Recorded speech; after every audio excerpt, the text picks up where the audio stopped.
capital gains. They never want to see these capital gains, these unrealized capital gains taxed. And so again, y'all, it's right here. It's gone from 472 billion to 8.5 trillion, and they do not want that tax code change because that helps line their pockets. Yeah, former Secretary Robert Wright is correct, and Donald Trump's $2 trillion tax cut to the rich helped them as well. And we know Donald Trump added about $8.2 trillion to the national debt in 4 years. But the point I was trying to make just a few minutes ago, Roland, when you talked about Democrats and Republicans, just very quickly here, a lot of people, especially some African Americans, are talking about voting third party for president. And I want people to know that no third party candidate has won a single electoral college vote since 1968, when Governor George Wallace of Alabama won 46 electoral college votes. It takes 270 electoral college votes to become president. You get to 270 by winning the popular votes in the state. And that's how you get the electoral college votes associated with the state. And if no candidate reaches 270, because say you have a third party candidate, then it's decided by the House of Representatives. They vote by delegation. There are 50 delegations in the House. Republicans control 26 out of 50. You just need 26 to declare president. So if Trump loses the popular vote and the electoral college vote, Republicans who control the House could vote for him based upon delegation, and he could become president again. People don't understand how serious this is. People need to read the U.S. Constitution. Or just read something. All right. Matt, Kelly, Matt, and Michael, I appreciate y'all being with us on my first day back in 2024. Thank you so very much. We're going into a presidential election, 2024 presidential election. And I do admit I follow politics every day. That's why I talk about it on the African History Network show. You see some of the articles that I post. That's why I can talk on different shows. I can speak on different shows. That's why I'm a panelist on Roland Martin Unfiltered for the past 3 years, going back to October 2020. I'm on every Friday. That's how I can speak on all these subjects, because I study politics. I'm hearing some people say, I'm hearing ridiculous talk about third-party candidates for president. No third-party candidate has won a single electoral college vote since 1968, okay? Since 1968, when Governor George Wallace of Alabama won 46 electoral college votes in the 1968 presidential election between Richard Nixon and Hubert Humphrey. Okay, Richard Nixon and Hubert Humphrey. Okay, read this article here. I don't have time to get deep into this, but read this article here from slate.com. If you don't understand how the Electoral College works, you have to understand how the Electoral College works, first of all, okay? A romp through history's most successful third-party presidential candidates. This article is from July 3rd, 2023, July 3rd, 2023. And for the sake of time, if we go here and look at George Wallace, right here, 1968, George Wallace. He was the last third-party candidate to win a single electoral college vote. He won 46 electoral college votes, and he won 5 southern states, 5 former Confederate states. Okay. He won, let me see, Wallace, what happened? He won 46 electoral, Georgia, Mississippi, Alabama, Louisiana, and Arkansas. Okay. All right. So it takes 270 electoral college votes to become president-elect. You win the electoral college votes to become president-elect, not because the electoral college votes, because the electoral college does not vote until the first Monday following the second Wednesday in December. Okay, you win the electoral college votes associated with a state by winning the popular vote in the state. The popular vote does matter. Anybody that says the popular vote doesn't matter is lying to you. They haven't read the U.S. Constitution. They haven't read the 12th Amendment of the U.S. Constitution, 12th Amendment of 1804, which dealt with the Electoral College and changed how the presidential election, how the winner was determined. It's not the national popular vote that matters. It's the popular vote per state that matters. Okay? That's how you become president-elect. That's how you get 270. Well, what happens if no candidate gets the required 270 electoral college votes? Okay. Well, I'm glad you asked that question.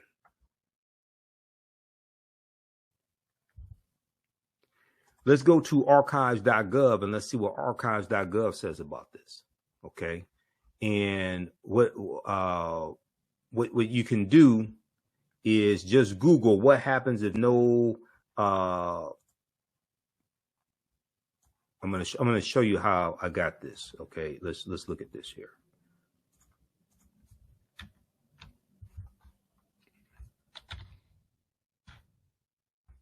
If we just go to, let's Google this. All right, I'm going to show you this here. So we just go to Google, right? And if we just Google what happens if no president gets 270 electoral college votes, okay? Okay, or if no presidential candidate gets that, hit enter. All right, go right here, National Archives. You see this? National Archives. That's archives.gov. That's the U.S. National Archives.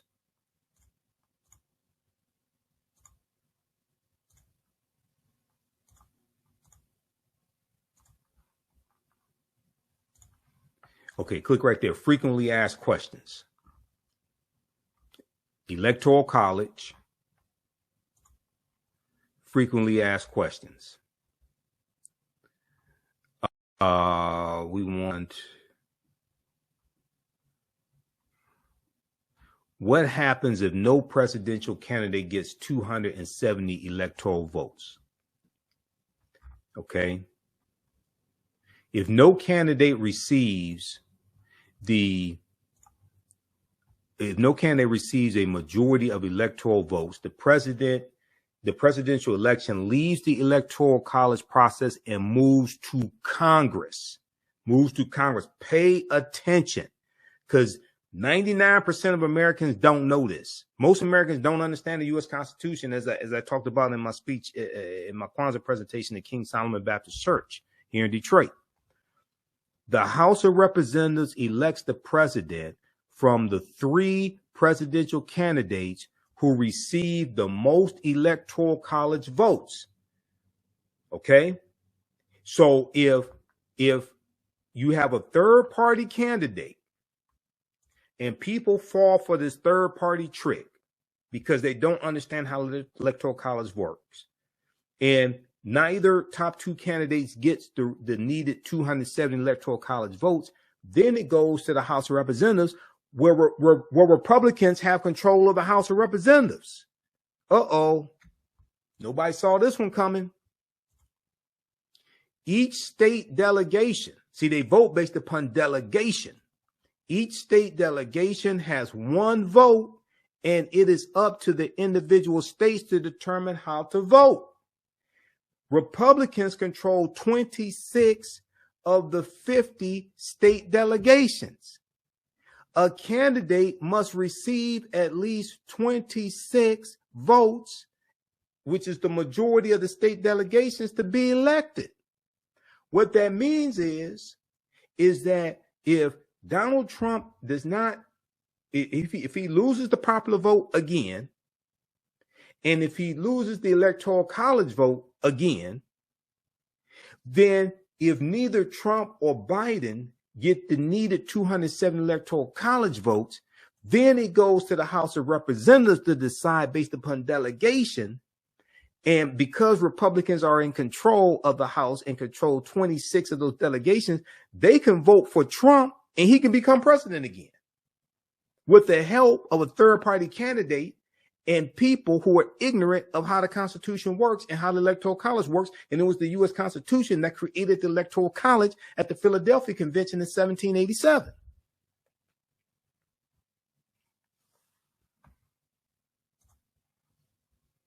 The Senate elects the vice president from the two vice presidential candidates with the most electoral votes. Each senator casts one vote for vice president. Since the District of Columbia has no senators and is not represented in the vote, the candidate must receive at least 51 votes and majority of senators to be elected. So the House would choose, the House of Representatives would choose the president if neither presidential candidate, if no presidential candidate gets 270 Electoral College votes. The House of Representatives would choose the president based upon delegation, okay, based upon state delegation. And then the U.S. Senate would vote for the vice president based upon the two vice presidential candidates with the most Electoral College votes. This is why I understand the U.S. Constitution is so important, because it comes from this. But as I stated, and as the article from CBSnews.com, January 19th, 2021, the day before the January 20th inauguration, as it clearly states, most Americans are ignorant of the Constitution. And it's let's see, where's that article?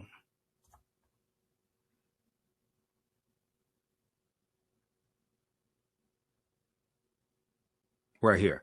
Most Americans don't know what's in the Constitution, a crisis of civic education, CBSnews.com, January 19th, 2021. Read that article and watch the video that they have in there as well. And you'll be shocked how little people know about the U.S. Constitution. Okay.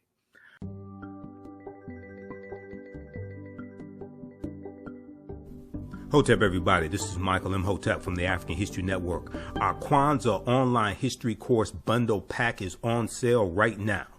We have a fantastic promotion for you. Get our bundle pack of 2 online history courses that I teach, as well as my 15 lecture downloadable bundle, African History Awakens the African Mind from Mental Death. These are both from me, Michael Imhotep. They're on sale right now for only $100. That's 76% off. My first online history class is Ancient Kemet, the Moors, and the Maafa, Understanding the Transatlantic Slave Trade, what they didn't teach you in school. Kemet is one of the original names for Egypt. We deal with thousands of years of history and what leads up to the transatlantic slave trade taking place. I do a PowerPoint presentation. We have book references, articles. There's about 100 articles that we cover in the class, over 200 slides that I put together as well. And there are also video clips, including excerpts of interviews I've done with some of our historians and scholars, as well as Runoko Rashidi, Professor James Small, Anthony Browder, Professor Kabahaya Wafa Kamene, and Dr. David Imhotep. In the second class that I teach, it's called Black Resistance Movements from the Haitian Revolution, the U.S. Civil War, Civil Rights Movement, and Black Power Movement, 1800 to 1968. And we dig in deep and look at history chronologically from 1800 to 1968 and look at what leads to the Civil War taking place. We study the Jim Crow era, the Reconstruction era, 1865 to 1877, World War I, World War II, Civil Rights Movement, Black Power Movement, and the Great Migration, 1915 and 1970, to understand what happened to us after slavery ended, what were the laws and policies put in place to put us where we are today, to understand where we need to go from here. I created both of these classes, created the curriculum, chose the content as well. This sale ends Sunday, January 7th, 2024. Visit our website, AfricanHistoryNetwork.com, AfricanHistoryNetwork.com. You'll see the promotion at the top of the page. As soon as you register, you can start watching the content. You can join us for our next online class live Sunday, January 7th, 2024 at 2 p.m. Eastern Standard Time. You can watch all of these classes on demand, and even after the course is over with, you don't lose access. Register right now, order right now, visit our website, AfricanHistoryNetwork.com, AfricanHistoryNetwork.com. This sale ends Sunday, January 7th, 2024.